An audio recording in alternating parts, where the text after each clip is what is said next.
falar de 7 maravilhas, ou uma das 7 maravilhas da Bíblia. A Bíblia é a palavra de Deus, irmãos. Esse livro que você carrega, por si só, você já prega com ele. Porque mesmo quando você não tem a oportunidade de abrir a caminho da igreja, a pessoa vai entender que ali vai um servo do Senhor. Talvez a sua vida possa não estar de acordo com aquele livro que você está carregando.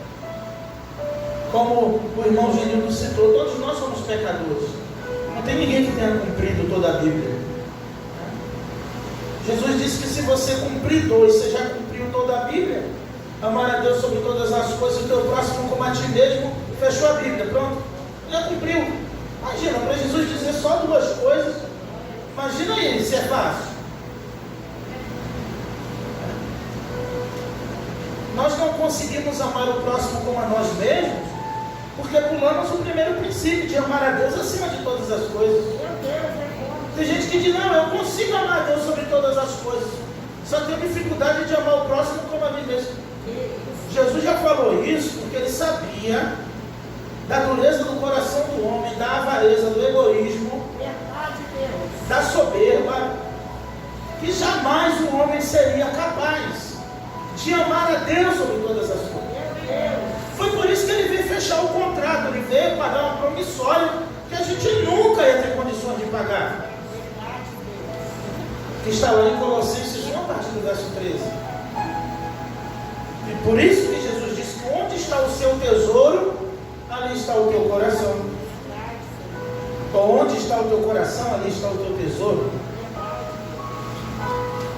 Mas eu convido você, e o capítulo 119 é um livro que fala da lei de Deus. É um livro maravilhoso. A palavra Bíblia passou por grandes mudanças. Biblos era o nome de uma antiga cidade fenícia, famosa pelas exportações de papiro.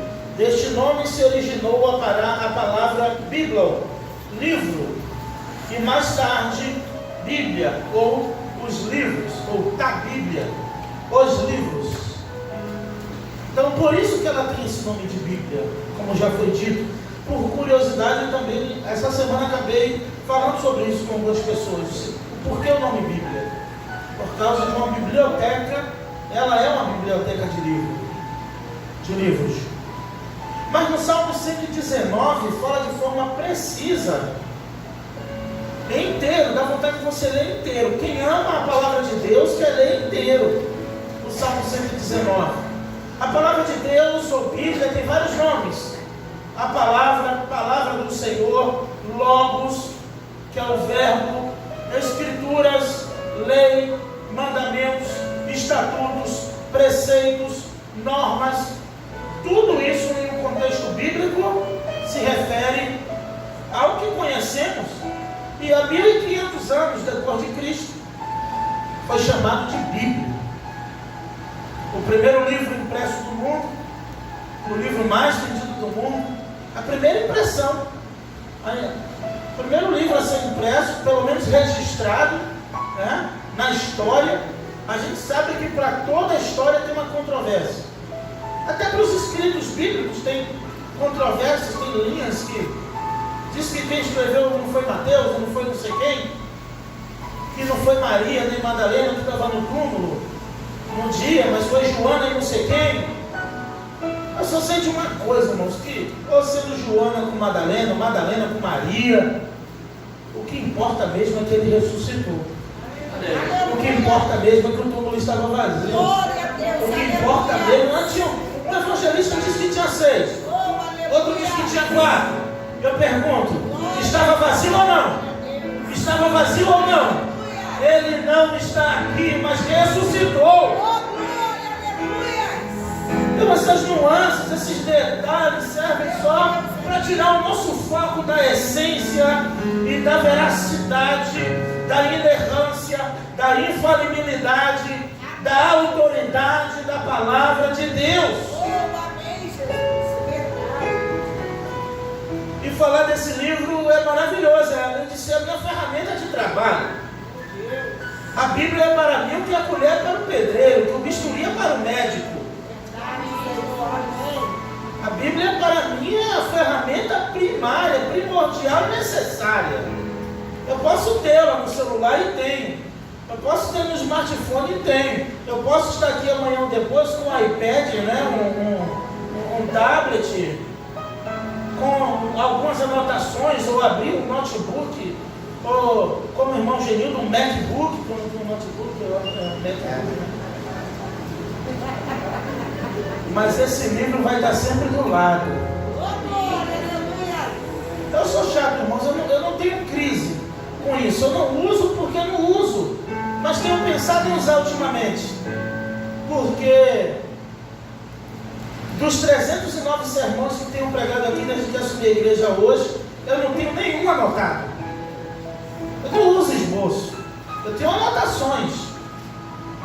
309 sermões anotados seria um livro.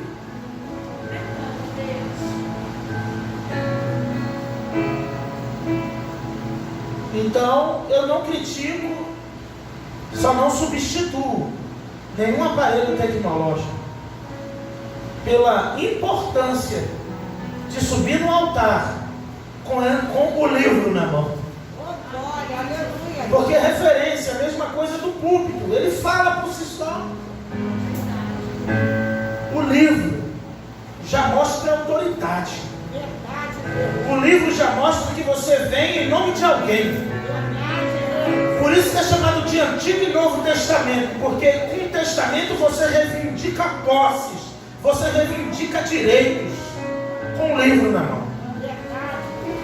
Então, ainda que tenha um celularzinho do lado, um tablet, um notebook, um MacBook, o livro não pode faltar.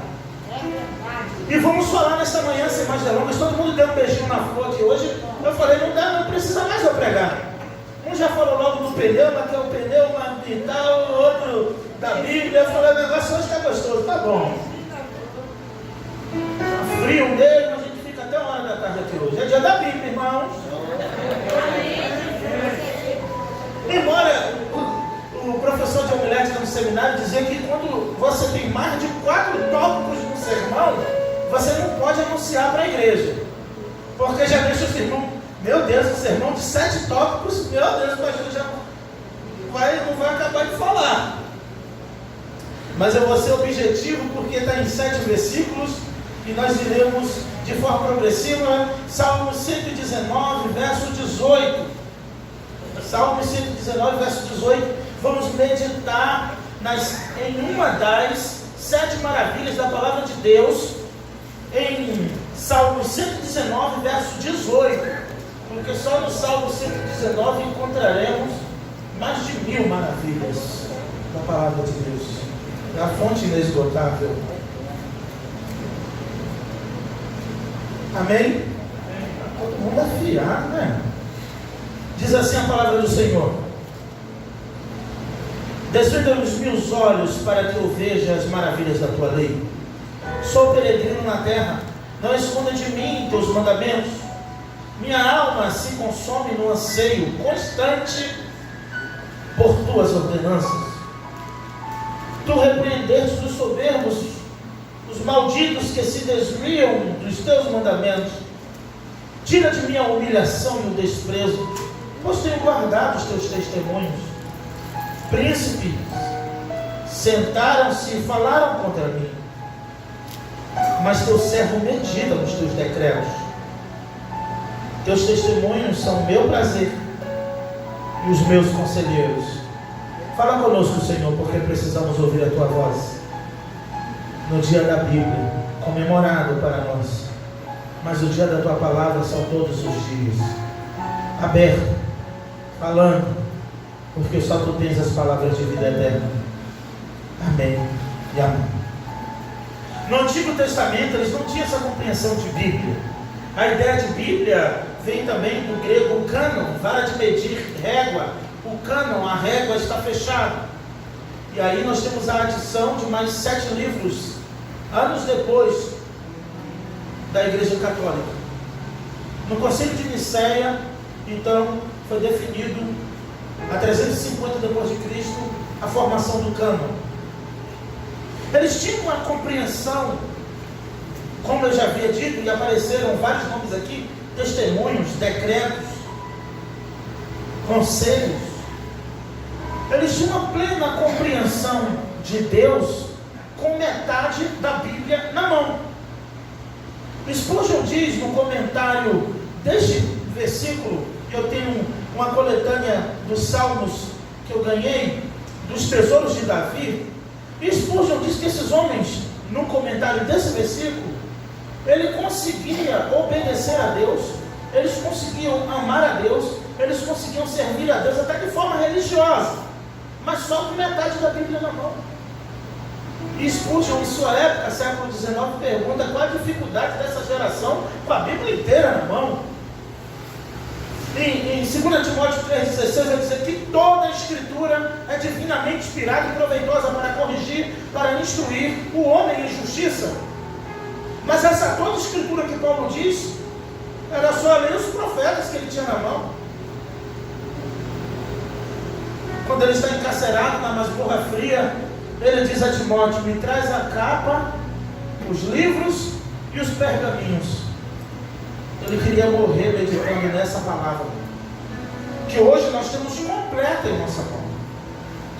Assistindo ontem uma pregação do John MacArthur, que é pastor hoje há 51 anos na mesma igreja.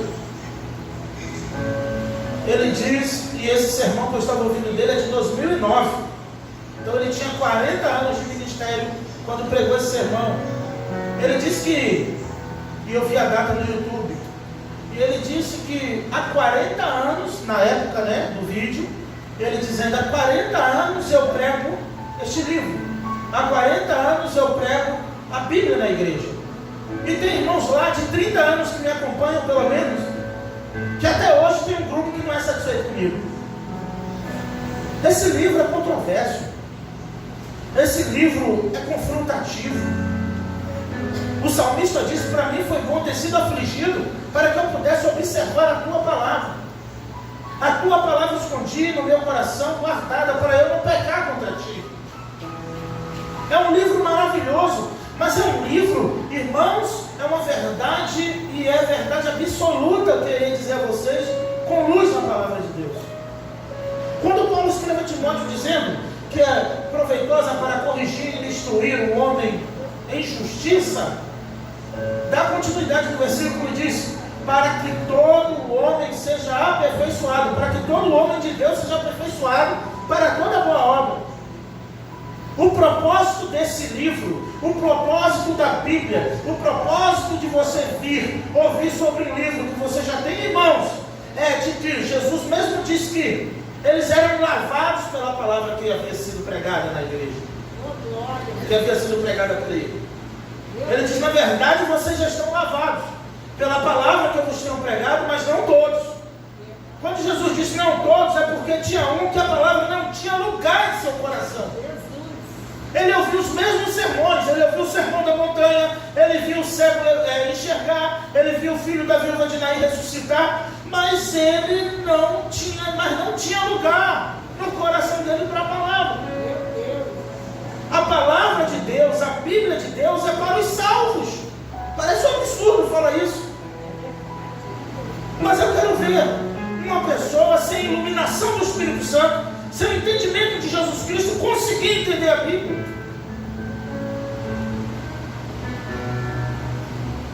Nós usamos para anunciar. Lembra do eunuco? Que Filipe vai correndo, entende o que lê? Ele lembra Isaías: eu estou lendo, mas não tem ninguém para me explicar. Então Filipe começa a explicar, e os seus olhos são descobertos. E dali em diante, ele passa a entender a palavra de Deus. Por que ele passa a entender a palavra de Deus? Jesus que manda: vai lá, encontra o eunuco, vai, encontra, porque já havia o plano salvífico na vida daquele homem.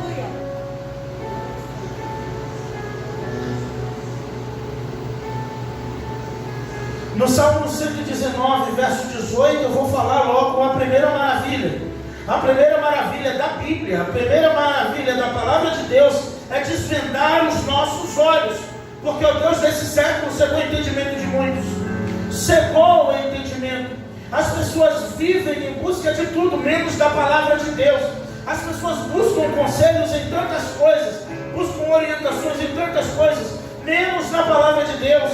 Não é à toa que, de um modo geral, os aconselhamentos bíblicos têm diminuído e os aconselhamentos e as consultas psicológicas têm aumentado. Não que não deva ser assim, mas o conselho bíblico tem que estar sempre em primeiro lugar em nossas vidas, porque há de desvendar os nossos olhos, porque é algo espiritual, é algo que só o homem espiritual vai discernir. A Bíblia é espiritual, é um livro espiritual, é um livro soprado por Deus, contém, tem e é a inspiração divina.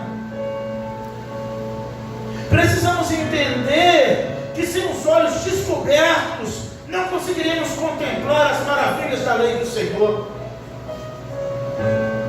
Precisamos pedir a Deus todos os dias: Senhor, desvenda os meus olhos. Uma das maravilhas é essa: Ele pede com um propósito. Ele não é apenas e nesse caso é Davi, ele não é uma pessoa que vai fazer uma oração só por pedir. Ele vai fazer a oração com um propósito que centraliza-se na própria palavra de Deus. Ele pede: desvenda os meus olhos, para que eu possa contemplar as maravilhas da tua lei. Desvenda os meus olhos para que eu veja, porque na verdade as maravilhas já estão ali. O que falta muito é a oração para desvendar os olhos. O apóstolo Paulo, escrevendo aos Colossenses, ele sabia que iria tratar de algo muito profundo e espiritual. Ele vai dizer: eu oro para que Deus desvende os olhos de vossos corações, porque ele sabia que ele iria introduzir um assunto mais elevado no âmbito espiritual. Não foi à toa que Jesus contou parábolas. E por que Jesus usou muitas parábolas? A Bíblia diz que Jesus usou muitas parábolas porque ele não queria que todos entendessem o que ele estava dizendo, porque não era para todos. Depois da parábola do semeador, os discípulos perguntam: mestre, agora que eles foram embora, nos explica melhor esta parábola.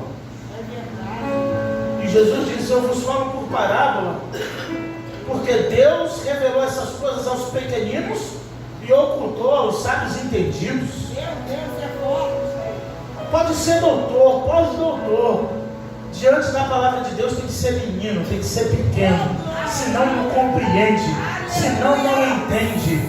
Você pode ser formado em Harvard, você chegou aqui, você é pequenino, só assim você vai conseguir compreender as grandezas e as maravilhas da palavra de Deus. A faculdade não te ensina, médicos não te ensinam, doutores não te ensinam, mas a palavra de Deus te dá o caminho para viver. Ele quer ver as maravilhas, ele quer se alegrar, ele quer ter prazer neste livro, que muitos não têm, que muitos não leem, que muitos deixam guardado, que só pegam aos domingos e dias de culto para vir à igreja.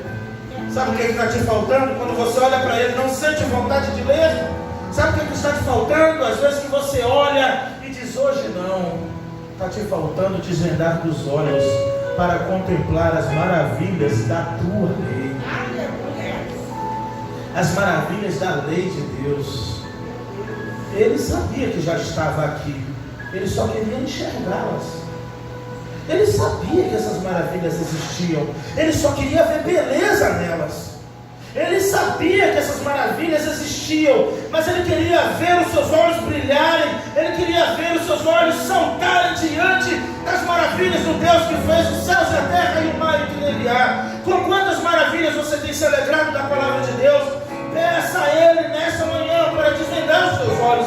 Quem está orando aqui é um crente, quem está orando aqui é um rei, quem está escrevendo e pedindo isso aqui é um homem segundo o coração de Deus. Mas ele pede: desvenda os meus olhos, Senhor, para que eu compreenda a tua lei. Quem sou eu, quem é você para não pedir isso, para não desejar isso e para não pedir isso diante de Deus? Aleluia! Glória! Reis se curvaram diante diante desta palavra. Nobres, doutores, magistrados em toda a história bíblica se prostraram diante da grandeza da palavra de Deus. Me lembro de Paulo num discurso para o rei Agripa, e Paulo explana e expõe a palavra tão bem, que o rei Agripa olha para Paulo de uma forma irônica e diz: olha, por pouco tu quase me convenceu a ser um cristão. E aí Paulo aproveita e diz: ó rei Agripa, quem dera que não só tu, mas a todos que estão me ouvindo neste momento.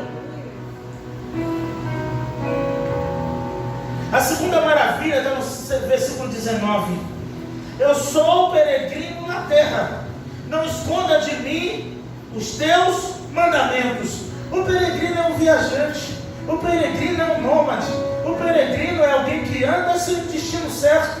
Um peregrino é aquele que viaja, mas não sabe onde vai repousar a cabeça. E a Bíblia diz no Salmo 119, verso 105: lâmpada para os meus pés é a tua palavra, e luz para o meu caminho. Por que a luz para o caminho? Para te mostrar a direção. E quem é o caminho? Jesus é o caminho, a verdade e a vida, e ninguém vem ao Pai senão por mim. Ele é a luz que ilumina, ela é a luz que ilumina. A palavra de Deus é a bússola para o perdido, é o mapa para o peregrino que não sabe onde vai dormir, que não sabe onde que vai comer, que não sabe o que vai fazer. Talvez você está com tua alma peregrina, como o salmista ora: volta minha alma, minha alma, porque estás abatida e porque te perturbas dentro de mim. Espera no Senhor, porque dele vem a tua salvação. Escrevendo alguns salmos depois, ele diz: volta minha alma para o teu repouso, volta para dentro de mim, para de vaguear, para de me atribular, porque o Senhor te faz bem. A palavra de Deus é a bússola. Ele diz: desvenda-me os olhos para compreender as maravilhas da tua lei. Eu sou um peregrino na terra, não esconda de mim os teus mandamentos. Porque ele sabia, ou de uma forma profética já havia anunciado, que o Senhor gravará a sua palavra na tábua do nosso coração. Somos peregrinos aqui, mas se tem uma coisa que eu e você, e a Bíblia garante que vamos levar para o céu: nós viemos do pó e ao pó voltaremos.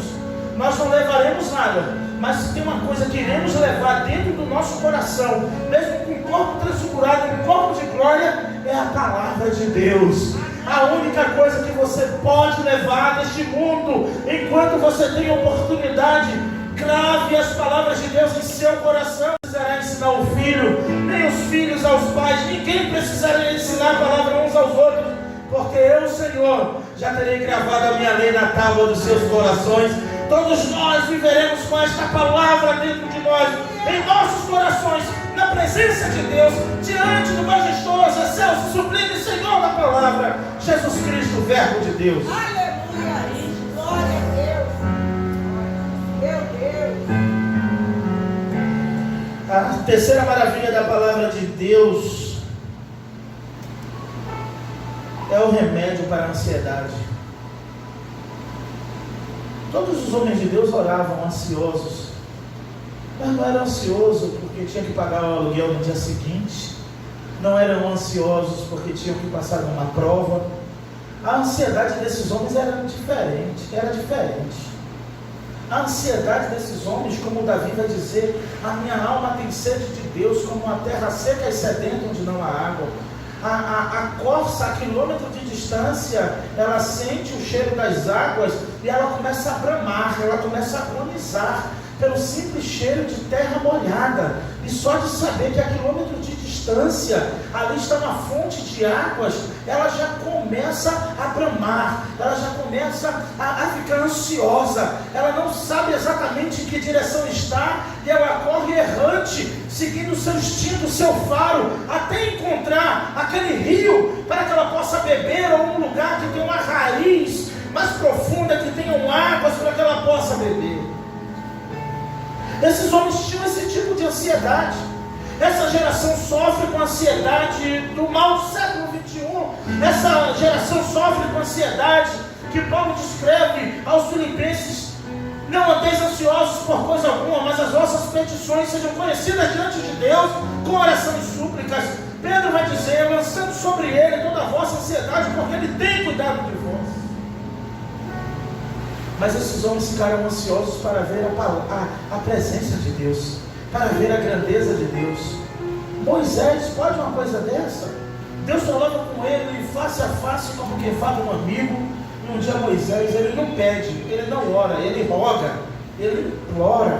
Ele diz, Senhor, eu rogo-te que me mostre a tua glória. Homens insaciáveis na presença de Deus, homens cheios de Deus, mas que estava pouco, homens cheios de Deus, mas que se achavam vazios. E eu penso que era o que de fato somos hoje.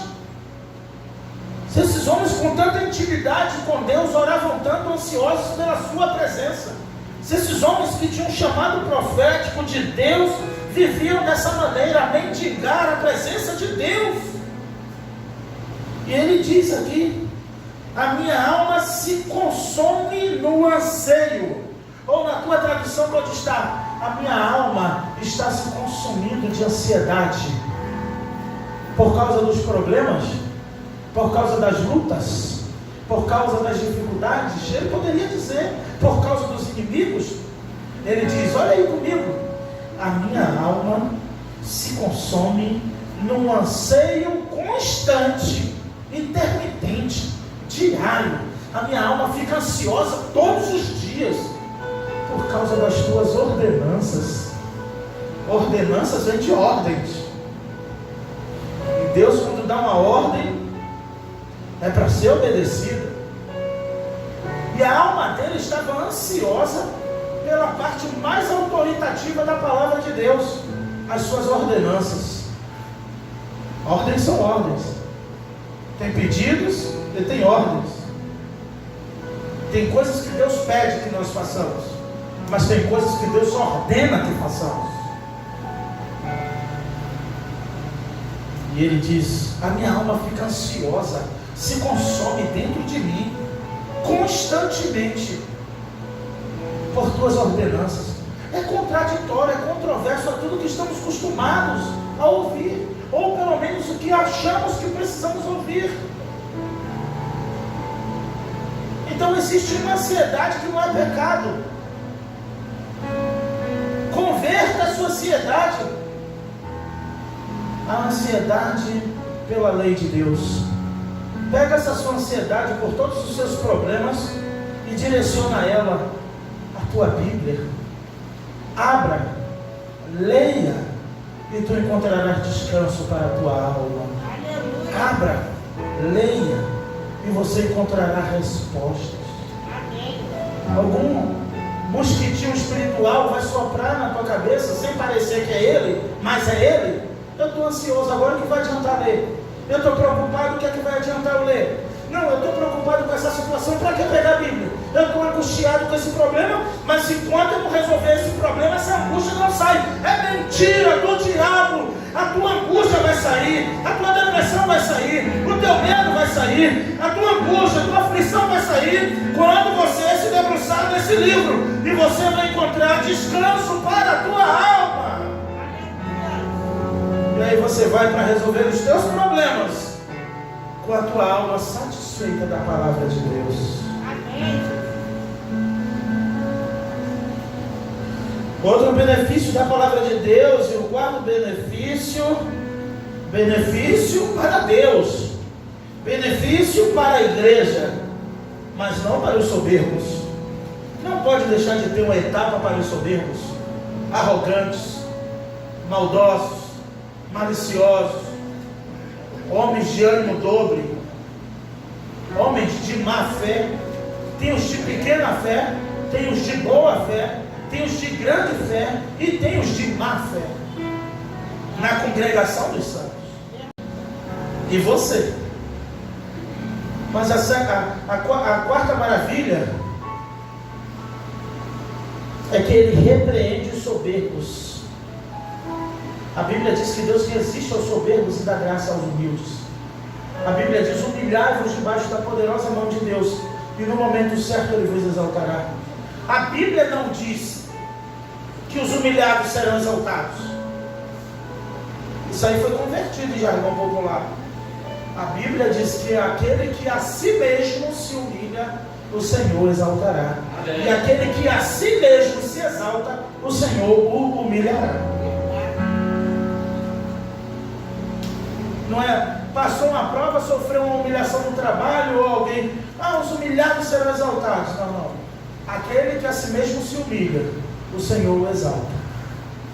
E aquele que a si mesmo se exalta, o Senhor não humilha, o humilhará. É futuro. Quem se humilha, o Senhor exalta no presente. Vai ficar humilhado aí mais uns 5 anos. Você quer que eu tire a sua humilhação por quê? Para a igreja ver, para quem vê que você deu a volta por cima? Você quer que eu tire a tua humilhação e desprezo por quê?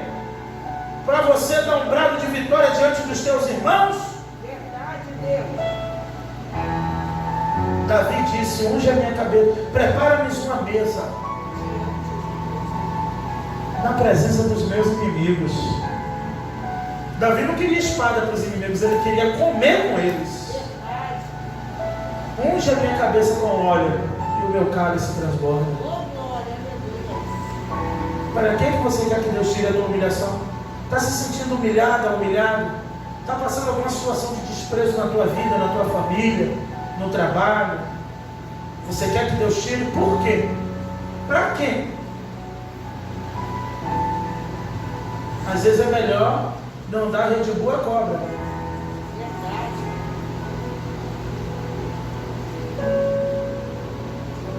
Mas não, irmãos. Ele diz: tira-me o desprezo e a humilhação, porque eu tenho guardado os teus mandamentos. Ousada essa oração, hein? Isso é um pedido ousado. Ele pede mais uma maravilha na sua vida: tira-me a humilhação e o desprezo, porque eu vou guardar. Não, ele não faz promessa, ele já as apresenta cumpridas diante de Deus. Porque eu tenho guardado os teus mandamentos. Aí Deus dá o confere. Vou ter que tirar a humilhação dele. Eu vou ter que tirar a humilhação da minha serva. Eu vou ter que tirar essa vergonha, esse desprezo, porque ela ora, porque ele ora, porque medita na minha palavra, porque busca a minha presença, porque glorifica o meu nome, porque medita na minha lei. Então é só uma questão de tempo para isso se cumprir na tua vida, minha irmã, meu irmão, que medita na palavra de Deus. Aleluia! Glória a Deus! É só uma questão de tempo. Eu não vou ser imprudente dizer que amanhã, que ainda hoje Deus vai fazer. É desse jeito. Mas eu te garanto que Ele vai fazer.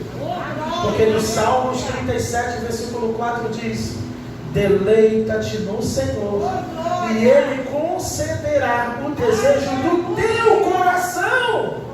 Entrega o teu caminho ao Senhor, confia nele e vai andando, ó, que o mais Ele fará na tua vida. Glória a Deus, aleluia! Segue o teu caminho.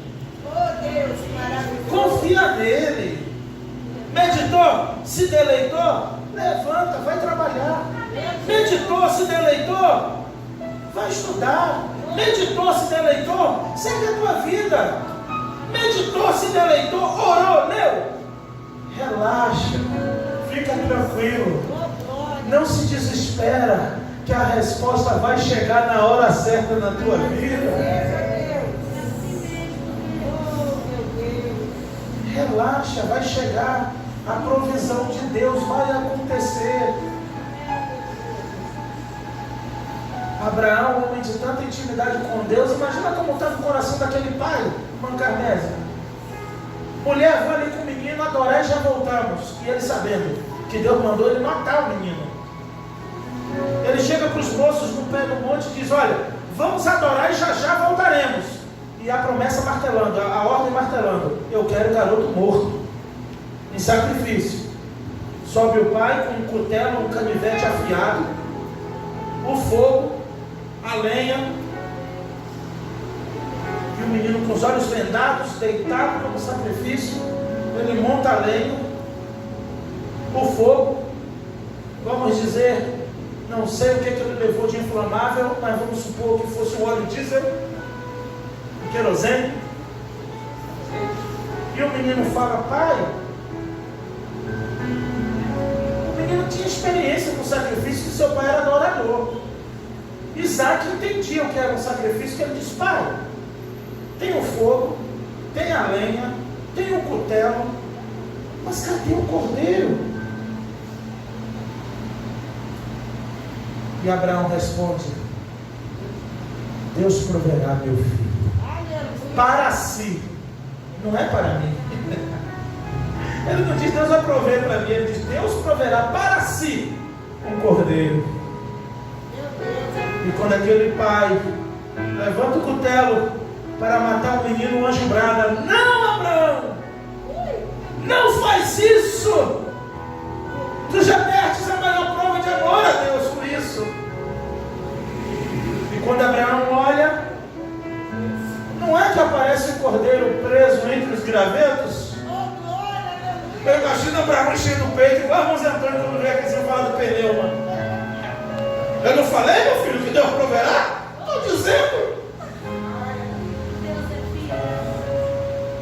E Hebreus vai dizer lá, Hebreus fala: Abraão ia oferecer o seu filho como sacrifício vivo, porque no seu coração, ele não contou a ninguém, ele acreditava que Deus era poderoso para ressuscitar o menino.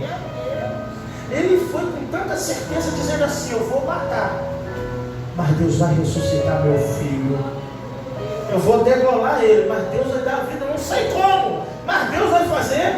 Você não precisa saber como, mas Ele vai fazer. Ficamos angustiados para entender como. Meu Deus, está assim, mas como vai se resolver? Meu Deus, a situação está assim, como vai acontecer? Você não precisa saber como vai acontecer. Deixa isso por conta de Deus. Adore a Deus, se deleite em Deus, medite na sua palavra e Ele proverá para si o que for necessário para te dar vitória em nome de Jesus.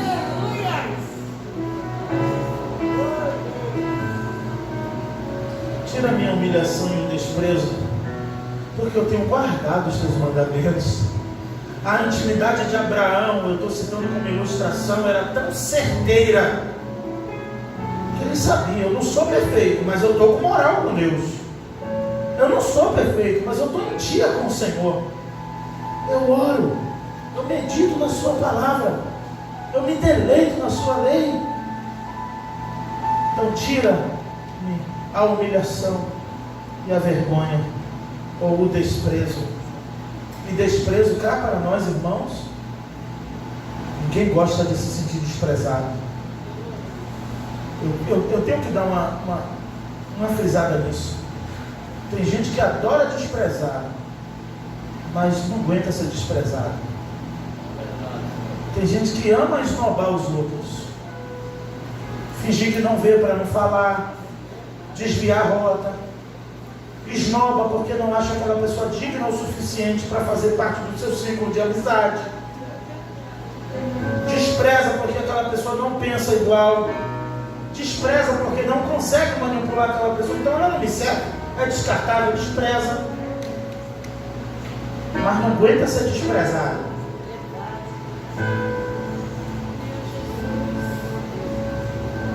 E ele diz: tira minha vergonha e tira meu desprezo, porque eu tenho guardado os teus mandamentos. Sexta maravilha: Davi era rei, e ele fala algo interessante aqui. Príncipes se sentaram, ou príncipes sentaram-se e falaram contra mim. Sabe qual é a sexta maravilha de Deus? Não responda aos teus inimigos, deixa que Deus responde. Não responda a fofoca, não responda a me disseram, me contaram, me falaram. Deixa que Deus responde por você.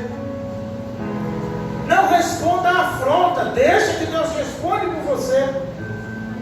Se você se calar por um minuto, por um dia, por um mês, A resposta de Deus vai ser nítida aos olhos de todos. 6 coisas Deus detesta, e a 7ª a sua alma abomina. Ele detesta 6, e a 7ª a sua alma vomita. O que semeia contenda entre os irmãos.